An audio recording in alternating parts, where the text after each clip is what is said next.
Okay, guys, you've conducted your pre-flight, the aircraft, everything's is sound, all the inspections are in good shape. So I would say that we deem the aircraft as airworthy for today's flight. So what we need to do now is to generate our action plan. We know the weather is okay, your health is okay, the aircraft is okay. We need an action plan. We don't want to just launch off on a flight, going to nowhere, not knowing, having any idea of what we're about to do. In this particular case, of course, we're going to be doing flight training, localized flight training. And so what I want to do is give you a little bit of insight to help you prepare for your upcoming lessons based on some of the documents and stuff that you have available to you. And one of the critical documents is a syllabus. We do all of our flight training based on a syllabus. And all instructors are teachers, so we have different operating modes with regard to the use of it. But your syllabus is available to you here, your Jeppesen syllabus. Understand the front of this Jeppesen syllabus is the ground lessons, not applicable to what we're doing. The back of it are your flight lessons. So this is flight lesson number 1. I make a copy of myself because I carry it with me in the airplane and everywhere I go. So this is an example of the front page and the second page of it, of flight lesson 1. And basically what you want to do is you want to use this as a study guide. So after today, you will have some experience of flight maneuvers, of concepts such as positive exchange of control, fitness for flight, and so on and so forth, to be able to go back home after today's flight, revisit that concept, study additionally if you need to from your resources that you have available to you, but review your flight maneuvers. And then what you want to do is take your syllabus out and look at flight lesson 2 before you come back in. It's pre-reading, looking over what you will be exposed to in terms of the introduction and review and so on and so forth. First of all, in terms of the syllabus layout, flight lesson 1 has no review items. You ain't done nothing yet, so there's no review items. But the layout of it, though, will include review down here when you get to lesson 2 and onward. So right now there's a whole bunch of intro items. Lesson 1, everything's intro to you, understand? In the top up here it has pre-flight discussion elements. That's going to be dependent upon the instructor a little bit, how they address these concepts, but let me give you a little bit of insight on the pre-flight discussion. The pre-flight discussion section is not geared toward technical is not geared toward technical stick and rudder skill sets. It is really mental concepts, situational awareness, aeronautical decision making, things like that. That is just as important to your flying career as stick and rudder skill sets. I will give you the saying, and hopefully you'll remember it from that forever. It is not good for me to teach you how to fly an airplane perfectly into the side of a mountain. Get my drift? That's what your pre-flight discussion is all about. Some of the instructors want you to talk a little bit, elaborate a little bit about it, so be prepared for instructors to say, can you give me some insight on fuel grades? Well, this airplane burns 100 low lead, it's blue in color, and so on. Can you give me some insight on what your thoughts are on situational awareness? How are you developing in that skill set area? Things like those are the things that discusses. Now, your maneuvers or things that you actually are controlling the aircraft and doing things with the aircraft are usually found in the intro item, and if you've done it previously, it'd be found in the review item of it. Your completion standards are over here. Please don't ignore them. There ain't much to lesson 1, but it will grow in time. And also, the completion standards here will also start to involve numerical evaluation standards. Please pay attention to those a little bit. If nothing else, it's not necessarily the case where an instructor is going to go out, well, on today's flight, it says for you to maintain plus or minus 150 feet, you were 200 feet, you failed. That's not the case. Use it for your own self-evaluation. You're going to start off with wide parameters in flying. You've got to learn to be focused enough yourself to narrow your expectations and parameters. Not to the point where you shoot yourself in the foot because you're hard on yourself. But you've got to, so use this as a study guide. It's a great layout, okay? And all of our instructors use the Jeppesen layout to a large extent. be flexible. In lesson 2, I might go out and you've covered the fundamental skill sets that you did in 1, and you did a good job. You were well within our completion standards for it. And I look at the watch and the time on there, and I've got an extra 0.2, 0.3 hours left. I'm going to say, well, let's just go on into slow flight. Although it's not represented in here, I'll plant a seed for your next upcoming lesson. And all the instructors tend to do that. And we're not never, no, it's time and place. We have to decide on what would be the right thing to do. So you got to be prepared for some flexibility in this business. Weather is one of the other things. You got to be flexible for a multitude of factors affecting what we do regarding the weather. Does that make sense? So there's your syllabus. I've already talked to you a little bit earlier about the fact that you have a maneuvers manual. The Jeppesen generic maneuvers manual covers steep bank turns, slow flights, power on stalls, and the gamut of everything that you're going to be dealing with in this program. But we also have additional resources for the particular aircraft that you're flying with regard to maneuvers in that airplane. What do I set the power to? It doesn't tell you what to do here. It tells you what to do in our amplified edition of the flight maneuvers. So that kind of gives you a little bit of insight on some of the study materials relevant to the actual lesson that you're going to go out and do.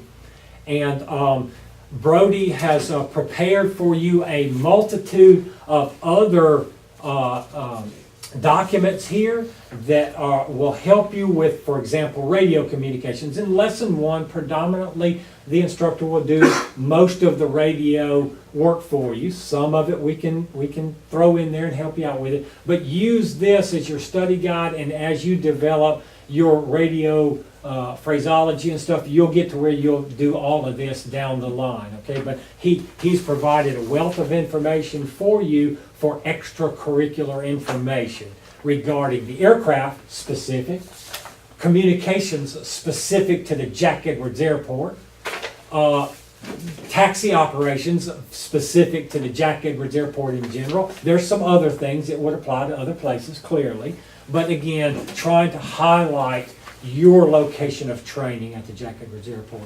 And then, of course, he's also provided you with the pre-flight inspection, the actual checklist that you will be using for the pre-flight, for the pre-start checks, before taxi checks, before takeoff checks, and so on and so forth.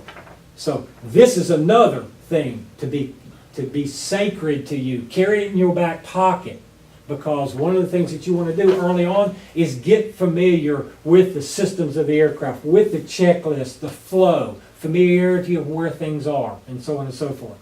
So with that said, I'm going to start going through some of the items here on flight lesson 1 and go over some of the details with you in leading up to the actual flight portion of flight lesson 1. The pre-flight discussion talks about fitness for flight. I just talked about that earlier. The I'm SAFE acronym. Before you come in for any flight, you ought to evaluate yourself and go from there. Positive exchange of flight controls. That is just an agreement among between the instructor and the student that we know who has total control of the aircraft. Understand it's a team event here. It can't be so well defined that you have the controls, I have the controls. You never learn to fly. You've got to learn that I'm going to be flying with the instructor a lot of time. And I know that, when to release the pressure or not to release the pressure. That's the concept of positive exchange of flight controls. Sometimes, though, it's done exactly as it's scripted to be done. For example, when you get into lesson 3, when you get introduced to IR instrument reference work, at that point in time, you've got to let go of your hands, because you've got to take your headset off, put these foggles on, put your headset back on. So we need to say, you have the controls, I have the controls, you have the controls. That's how you'll read it in your Jeppesen manual in terms of what is positive exchange of flight controls. Outside of that, most of it is done collectively, okay?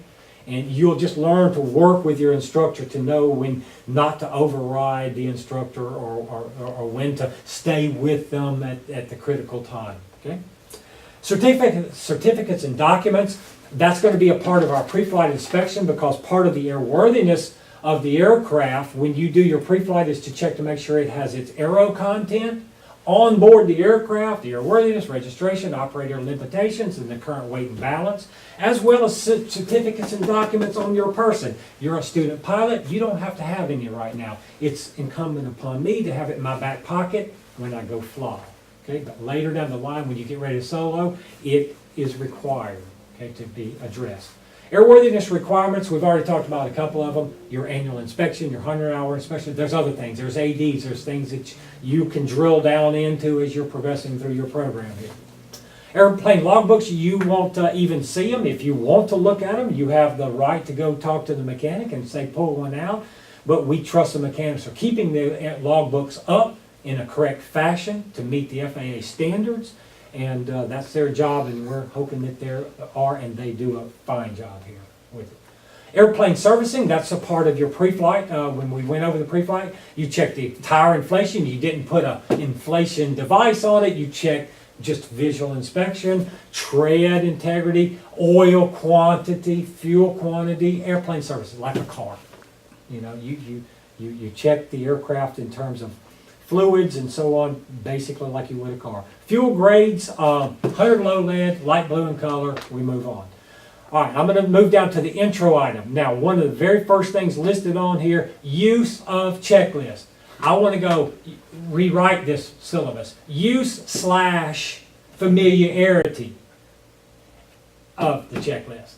Okay, so today, an important part of Flight Lesson 1, for that matter, any lesson that you do, is learning what these items are, where they are, what they are, and what are you doing with them. So, fortunately, we have a checklist, and we don't have to memorize it.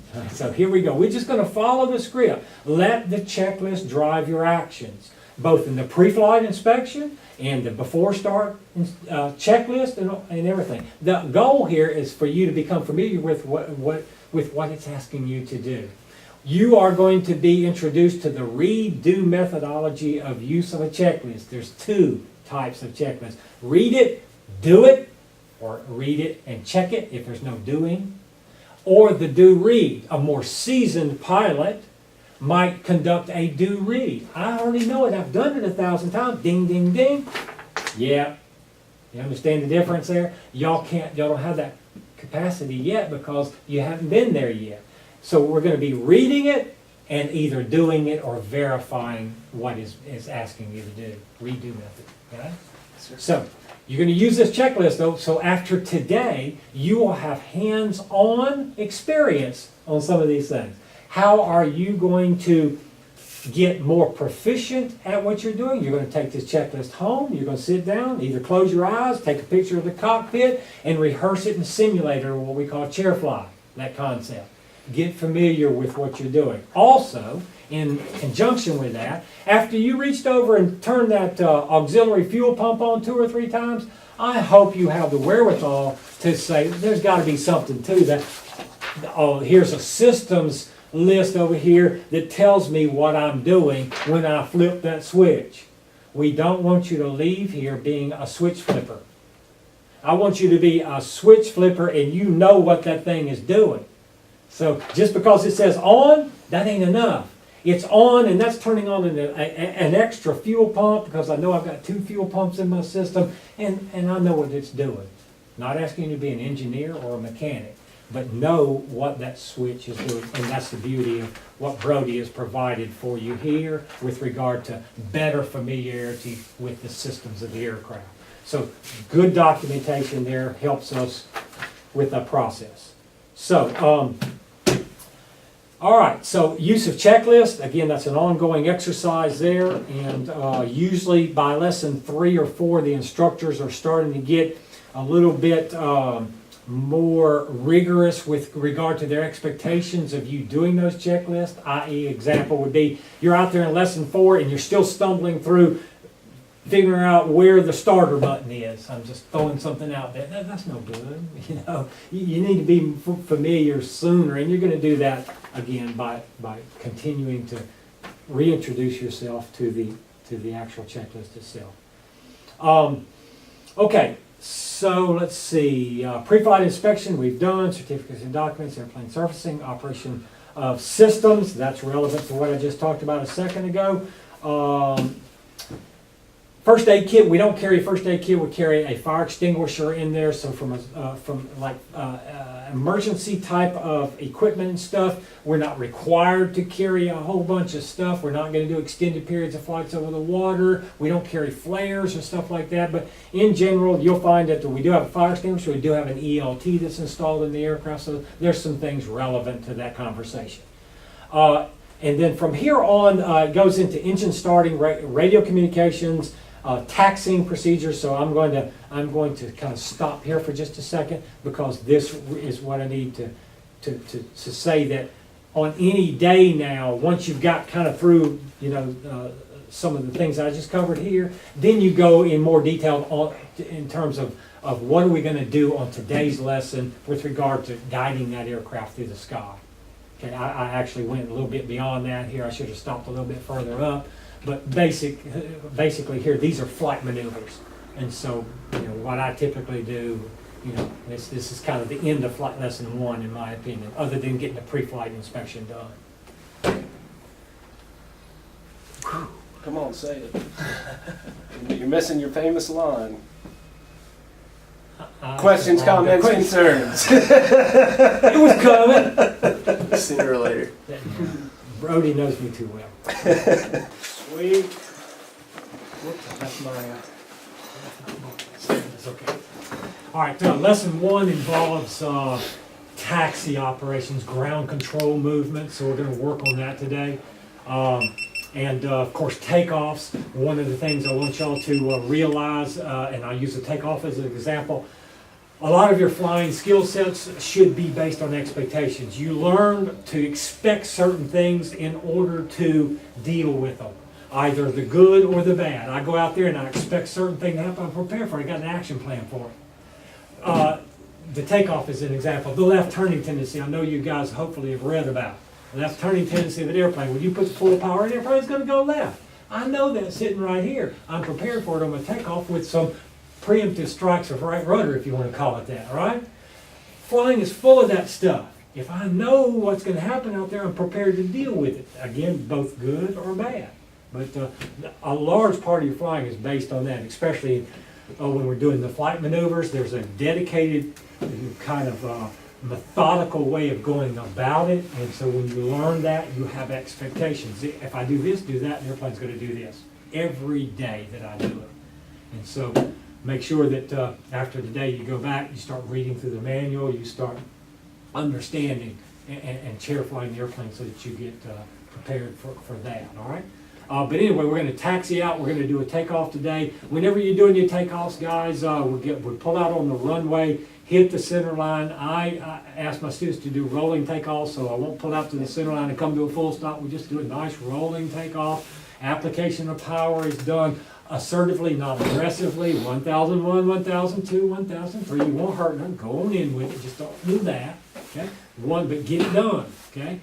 Applying the power, airplane's going to go left, steer with your feet. The whole idea here, both on the ground during taxi and during the takeoff phase, all of directional control is done with the feet. The beauty of the stick type of aircraft that we're now using is it takes out of the training scenario a little bit of the law of negative learning, trying to drive like a car. In the Cessna, we go through that till about less than 5 or 6. It's not going to do any good if you keep trying to drive it like that. Speed, man. It's all feet. So one good thing about this, you don't have that tendency very much because it's not like a steering wheel. You're not grabbing for that steering wheel. I love it. So basically sit back, apply the power, talk to yourself in these early stages about keeping the nose straight with the feet. If the feet goes this way, a little bit of left rudder. How much rudder? You got to learn to feel it, perceive how much is needed. I don't have a formula for you. You'll figure it out after you swerve a few times. And I jump in there and kind of help you mitigate it somewhat. But point being, steer with your feet, we'll accelerate, we'll take off. I'll call what we call rotation speed. Rotation will be to pitch the aircraft's nose up by applying back pressure on the stick. So there's an expectation on that. If you pull back pressure on the stick and you freeze frame it right there, that airplane don't know when you're climbing. It'll go up here until it exhausted its energy, and you don't want to go there. you've got to pull back pressure, set the pitch angle according to a sight picture that I'm going to generate for you, and go reverse elevator a little bit to stop it there and hold it there. Okay, it's not much, but if you don't pitch up and stop it, and just go like, it's going to do that. Likewise, when we start banking the aircraft doesn't know when to bank, when to stop banking. If I just put the yoke over like that or the stick over like this, it's going to roll to its heart's content. I've got to roll over, establish my bank angle, and reverse aileron. Okay, it's called neutralizing aileron or reverse aileron to hold it in that disposition. So same thing, reverse elevator to hold it there, reverse aileron to hold it there. I know that. So when I go out there, I'm prepared for it. Expectations. Got it? Those are some nuances of flying that you're about to experience. Anyway, once we do take off, I'm going to help you find that sight picture in your climb. We call that sight picture, in this particular case, a VY climb sight picture. VY, in terms of your operator's handbook, somewhere around 65 knots, we'll call it. So we're going to try to establish about 60 to 65, somewhere in there. Again, I'll just say put the nose above the horizon right there, and the airspeed will take care of itself. It'll be exactly what we want to be. We know that. When we're doing that, of course, you probably have to hold a little bit of right rudder sustained in there, because with that high pitch and that high power, so you still want to go left. Okay, so again, attending to the rudder. In terms of that, you'll want to acquaint yourself with the ball. And the ball is on the bottom of your little electronic display. There's two little lines, a little white ball. If you just keep that ball centered, you'll be doing what you need to do. Okay, that's coordination in flight that we're always trying to achieve. If you keep the ball centered in flight, you are flying coordinated. I'll pat you on the back. You're doing exactly what you need to do. And that occurs in various phases of flight. More so, you know, the need for attention to detail of that occurs in different phases of flight differently. Okay, so climbing out after that, you know, sustained climb out to the practice area. When we get out to the practice area, you guys will then be introduced to a level off and a cruise configuration. So right now the power is full. You're climbing up. I've assigned you to climb to an altitude of 2,000 feet. When you get to 2,000 feet, in these airplanes, you don't need to lead on climbs. Go right to 2,000 feet. When you hit 2,000 feet, we're going to push the stick over, establish a level flight attitude. I'm going to help you with that sight picture just to let you know. If I was looking at the horizon and you're sitting in a seat looking over the nose, there'll be a gap between the nose of the airplane and the horizon in the distance, about that much. To you, it'll feel like you're descending. You got to get used to it. You're not. Okay? You're sitting in the airplane up high, a little bit high, looking over the nose like that. So roughly, it'll look about that much spacing. We'll find that sweet spot. It'll take some tinkering to do. But the goal is to get that aircraft level off at 2,000, accelerate the aircraft. Don't pull the power back prematurely. I want the airspeed to go busting through 80 before you pull the power back. If you don't, you pull the power back too early, you'll fly what we call slow flight. That's lesson 3. You'll get there. I don't want lesson 3. I want the aircraft to, no pun intended, to plane off like a boat. And it won't. It'll sit there and fly like that if you let it all day long. I want the nose to come over, accelerate to cruise speed, then reduce the power, and then we'll work on trim after that. And then after you've done that, you're trimmed for cruise flight. All you got to do is pay attention to detail, main altitude and heading assignments given by the instructor. Ain't nothing to it. Got it? Okay, that's our level off. Then we're going to do some level flight turns. Okay, turns are a result of a bank. So the bank that I usually use in the first couple of lessons are 20 to 30 degrees, and then we move into the 45 dedicated steep bank turn maneuver. But generally speaking, when you're flying around here, in terms of your climbs and descents, I like students to stick to 20 degrees of bank. It'll get the job done. When you're doing a level flight turn, throw it on over to 30 degrees of bank. It's fine. Don't do 45-degree bank turns unless I tell you to. That's a dedicated flight maneuver, in my opinion. Okay? So, I mean, not to say we can't do them, but, you know, just why you need to. If you're so far ahead of the airplane, all you need to do is bank 20 degrees, you get the job done. If you're banking 45 degrees because you have to, you were behind the airplane, in my opinion. Having to yank it over because you missed your turn. Make sense? Okay, so we're going to work on level flight turns. Guys, that goes back to we need to roll the aircraft over, establish a predetermined bank angle. with that reverse aileron concept. When we bank the aircraft, the airplane's going to want to go down. It's losing lift on the wings. You've got to regenerate the wings by increasing a little bit of angle of attack. So there's going to be this feel. Roll over, set your bank, set your pitch, check the ball. That's how it works. Check the ball. What do I mean by that? When we roll over and start really increasing bank angle, that ball will slide to the downward side of the aircraft. If not attended to, you're slipping. Okay? The aircraft is doing this. Okay? It's adverse yaw. I want to put left rudder in, kick the airplane back around, send that old ball back to where it's supposed to be between those rubber lines. And if I do that, I'm now in a level flight coordinated turn. I'll pat you on the back. Maintaining 2,000 feet. Here we go. Okay? Got it? That's our level flight turns. Left or right, whatever we want to do. Okay, I know I'm making this quick here, so I'm going to finish up here. Now we're going to work on our descent.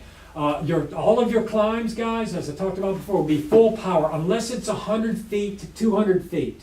If it's 100 feet or two, do not throttle jockey to fix altitude. Pitch it. If you're 100 feet high, look over at me and say, I'm going to fix it. Not aggressively, but fix it with pitch, please. Don't power for a couple of 100 feet. Power for, 300-400 foot climb. On a descent, what we're going to do is pull the power back to about quarter throttle. The throttle settings, guy, we call stand up. Stand up is about mid-range, standing straight up. Quarter is almost, to the very back of the throttle quadrant here, is almost fully back. So we usually work in those ranges. Full power for climbs, stand up for cruise, power back to a quarter for other things, but especially for a descent, nice cruise descent. Set the power back to quarter throttle. When I pull the power back, the nose will naturally drop. That's what I want it to. I command how much I want it to drop, depending on how fast I want to go down. I allow the nose to drop down to approximately 5 degrees nose down. With that power setting, with that pitch and trajectory, the descent rate will be 500 to 700 feet per minute, 365 days a year, and that airspeed will settle in about 90 knots. Very controllable. It gets the job done. Okay? So that's just kind of a cruise descent that we'll work on as well. Then we start mixing up the descents with some turns and some climbs with turns, and there's your basic 4 fundamentals of flight. Let's go do it. Sweet.